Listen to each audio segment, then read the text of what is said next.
Happy National Coffee Day. Joining me today to discuss the big day is Dunkin Brands Chairman and CEO Untitled Chapter. Thanks for joining us. Brian, great to be back. Appreciate it. Oh boy, lots of coffee here. Right off the top, you guys had some news today, and I took it as you're trying to crush the Starbucks frap. But take us through your news today. Well, we announced a deal with Coca-Cola, which is obviously a wonderful company, a great brand building company, that we're going to introduce ready-to-drink iced coffee in our stores and grocery stores, convenience stores. They're going to distribute it, market it for us, obviously based on the Dunkin coffee extract, which we'll supply to them. We think it's a great deal, and it's a good deal for several reasons. One, this is a growing category, especially amongst young people. It's a $2.3 billion category. There's very few people in the space, so there's a lot of white space for us.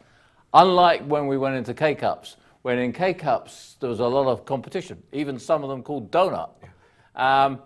And we've done a lot of research. We think this is going to help our sales at store level because we're going to sell this product at store level. And what the research told us is the takeaway ready-to-drink iced coffee is a separate occasion from the iced coffee you buy in store. We think it's also going to stop a lot of our customers who drink our iced coffee in store and then go to Starbucks and other places for ready-to-drink. That's our opportunity to get in, be competitive, and get those customers tasting our product, keeping the taste profile within the family. And guess what? We're going to bring some more customers in who will taste the ready-to-drink product and say, hey, I'm not used to Dunkin. What about the flavors? Anything? Can you share anything on the flavors, whether cold brew or anything? Not yet. Today's about making this public. We're doing it because a lot of people are involved. Coca-Cola will announce the flavors. They'll announce the packaging, the size. Within soon, before the end of the year? It'll probably be in the first quarter, but we're working very fast at this. We think it's a growing category. We need to get in there extremely quickly. We're excited about it. This is an exciting way of celebrating National Coffee Day. Yeah, that's for sure.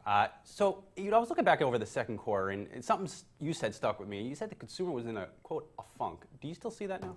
Well, it's interesting. I've been asked that a few times today. There has been a lot of work done about what the consumer's doing. In fact, the Royal Bank of Canada, David Palmer, actually issued a very interesting report and a webinar yesterday. And basically, he said there's a whole pile of factors that is driving the consumer down, everything from online, the cost of health care, et cetera, et cetera. I think we're actually beating the industry. I can't tell you anything about Q3, but based on consumer confidence, it seems to have ticked up a bit, so it's probably a funk plus. But I think the consumer's really thinking very hard about how they spend their money. But I know in our family, we spend a lot of money online for entertainment. The kids, a different world from when I was growing up. So there's a lot of money goes into that. So I think the consumer's being much more selective. And I think coming back to today's announcement, they want drinks like this. They want the convenience of picking up Dunkin and taking it home. Looking back, over the past couple earnings calls, you mentioned you really started talking more about regulations and minimum wages. With the presidential election nearing an end, let's say Hillary gets in there. She promotes a $12 minimum wage. Do you think your development will change? You guys have opened, over 3,000 restaurants since the IPO in 2011. Big growth story here. Does that change if she gets in here? Well, we're still very focused on development, but the key thing is focus on unit economics. So minimum wage is changing. It's changing all over the country, and there's all kinds of votes and regulation coming out about that. And she's made it clear that she supports, I think, the $12 national minimum. So we'll see what happens. The key thing for us is let's be involved in the discussions. And our industry is very keen to be involved in the discussions. Let's talk about how we can solve the need to get workers in our industry, which the restaurant industry has got a crisis of labor at the moment. Let's see how we can get youth unemployment down, and I think these are all connected. So let's have the discussions. And at the same time, we will work with our franchisees to boost their unit economics, and we'll find ways to help them offset some of the cost increases. And it's certainly not by increasing prices aggressively, which you and I have talked about before. It's about making sure that we can mitigate those cost increases, and we're looking at a whole series of initiatives. Have you heard from any of franchisees, let's say a franchisee that owns 5 or 10 locations, is he rethinking maybe opening that extra one as a result of everything that's going on? I think in 1 or 2 places, franchisees are always thinking, should I do it?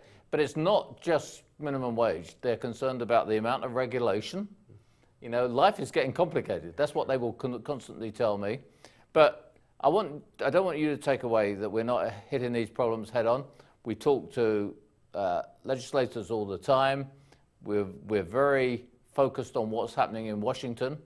Most of all, we're focused on what's right for our franchisees. We're trying to knock down these barriers, and you're still going to see strong development numbers from us in the future. Gotcha. All right, back to the food on some fun topics. You know, I was looking over some numbers here.